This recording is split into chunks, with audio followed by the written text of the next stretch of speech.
And then Dad was just doing a lovely walk, as you can see, showing Splish how to pick up his feet.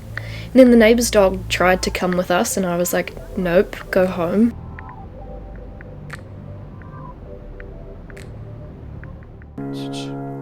All of the things we're taking, 'cause we are young and we're ashamed. Hey guys, welcome to this week's video. I thought I'd do something a bit different and film a GoPro tack up and ride with me.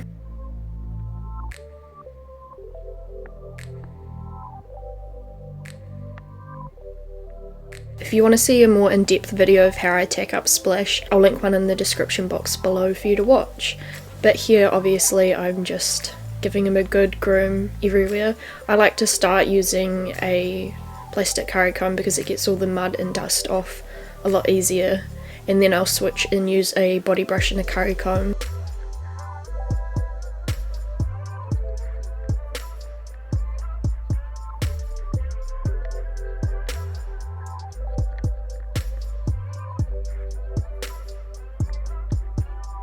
Then, as you can see here, I just run my fingers down his back to check if he's sore anywhere. I think this is a super important thing to do before you ride, because obviously you don't want to ride if your horse is sore. Excuse the tractor in the background there. It was having its tyres replaced.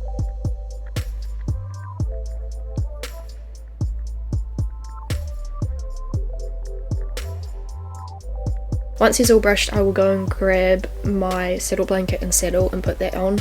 Of course, I always shake out his saddle blanket to get rid of any excess dust and dirt and make sure there's nothing that's going to irritate him. And then I'll just grab my saddle. A fun fact with Splish, you can't put the sheepskin half pad on him without it being under the saddle, because he will shy at it. Of course, with horses being brought back into work and being in work, they can change shape as their muscle develops over their back, so it's important to regularly check how your saddle fits. If you're inexperienced, or even if you're experienced, it's always good to get a professional opinion of a saddle fitter. I always like to fiddle around with the saddle to make sure it's all sitting nicely.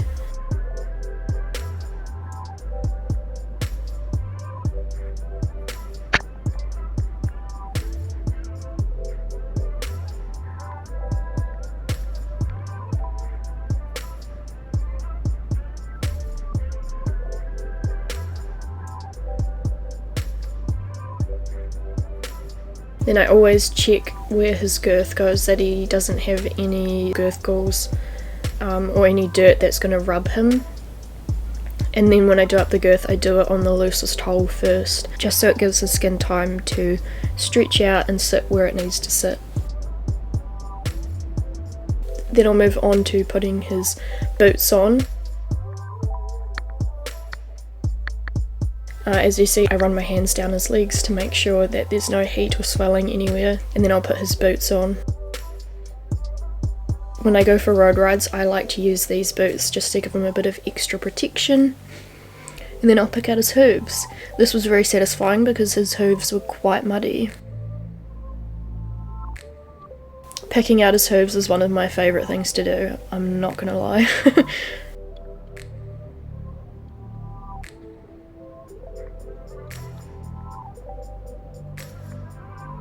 When I pick out his hooves, I also run my hands down his legs to check for any heat or swelling as well. Also, ignore the date and the time on the bottom right hand side of the screen. I'm not really sure why it's wrong or why it's even there. It's definitely not 2016.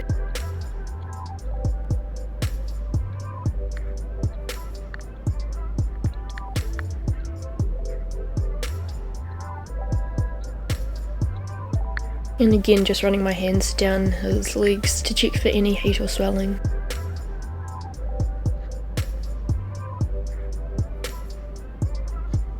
After I've picked out his hooves, I will do up his girth another hole.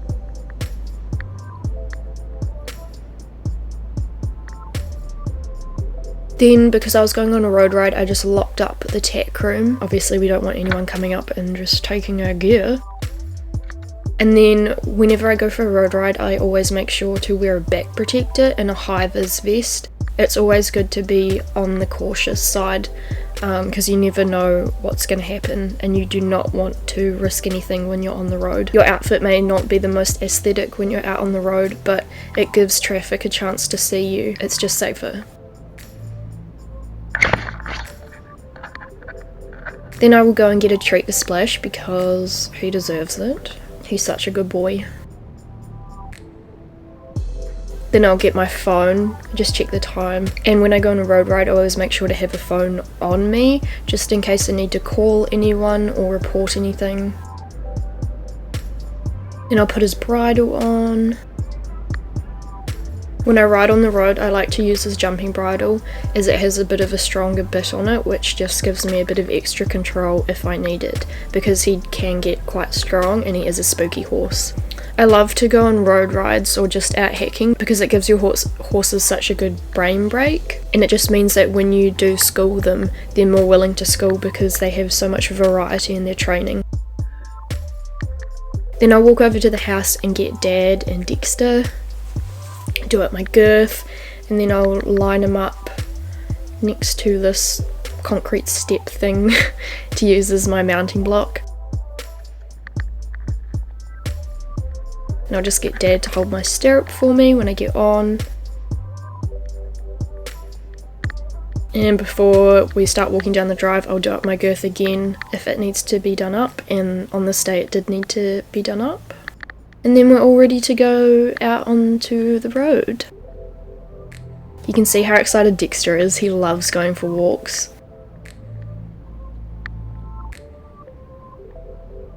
And I always make sure to give Splash lots of pets because he's the best.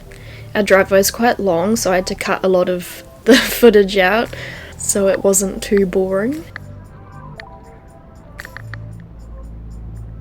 And then Dad was just doing a lovely walk, as you can see, showing Splash how to pick up his feet. And then the neighbour's dog tried to come with us and I was like, nope, go home. And then at the end of our driveway, Dad will put Dexter on the leash and I will check my girth one more time just before we head out onto the road. So we live in the country and our speed limit of our road is 100 k's, so cars do go past quite fast, which is why it's great to have high vis on so they can see you from a distance. This is quite funny, you can see a wee dog out the back just like barking at us. Here we have some sheep that decided to follow us. You'll also be able to see on this road ride that some areas of the verge that we ride on are quite narrow, so it's always good to be aware of your surroundings and listen for traffic so that you make sure you're not going to be put in an awkward or potentially dangerous situation. Also, I love to be courteous to drivers and I always give everyone a wave unless they're really arrogant, and then I'll glare at them. And here it was quite narrow and there was a bit of a steep verge, so I just trotted through here.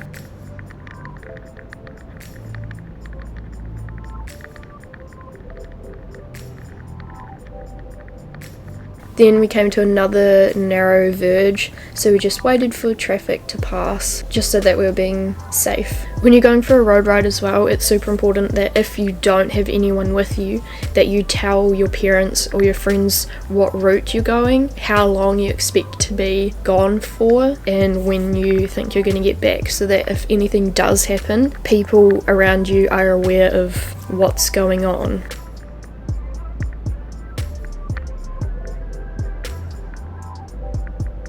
Also, I just want to say that if you see us changing the side of the road a lot, it's because where we live is quite hilly, so we don't always have the luxury of being able to ride on the correct side of the road that you're meant to ride on when you're riding a horse. That was a lot of words, so that's why you may see that.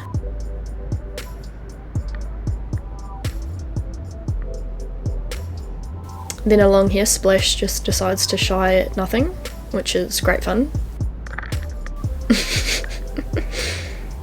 And then we get out onto this little gravel road which is nice and quiet, and we can let Dexter off the leash, which he loves.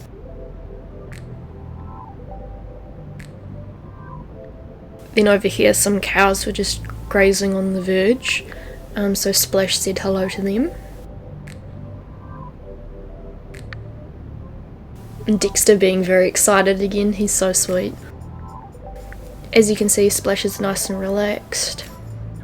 And then we get to this little bridge that we have to go across. He's quite a spooky horse, but he doesn't mind walking across the bridge, so that's good. When we go on hacks, Splash gets lots of pets, not just by me.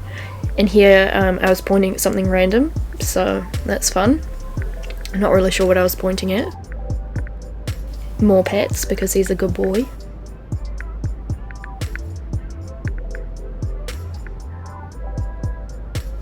Down another gravel road. Dexter being a good boy and coming back when we told him to come back. Also, when you're out on road rides, you can practice your lateral movements, and also you can at times practice exposing them to different things that you might face on cross country. So here you can see Splash shying, and that's because there's like a little wannabe ditch in the ground, and Splash doesn't like ditches, so I'm trying to slowly expose him to that kind of thing and get him used to ditches again, because we haven't done cross country for ages. Here a car and a trailer sped past me and I got a little bit angry at them. I'm in high vis, you can't not see me. And then Splash shied. But this just goes to show that not every person on the road is going to see you, because they are human and they do get distracted, or also they might just be total so it's always good to be prepared for anything that can happen. And once again, thanking a driver, even though they didn't really slow down, but Tabitha is a bit of a pushover. Haha. But yeah, I hope you guys have enjoyed this video and got to see something a bit different to the usual things that I film. Let me know what you thought of this video down below, and if you'd like me to do a GoPro ride with me when I do some show jumping schooling. And I hope you're all staying safe, and I'll see you in the next video very soon.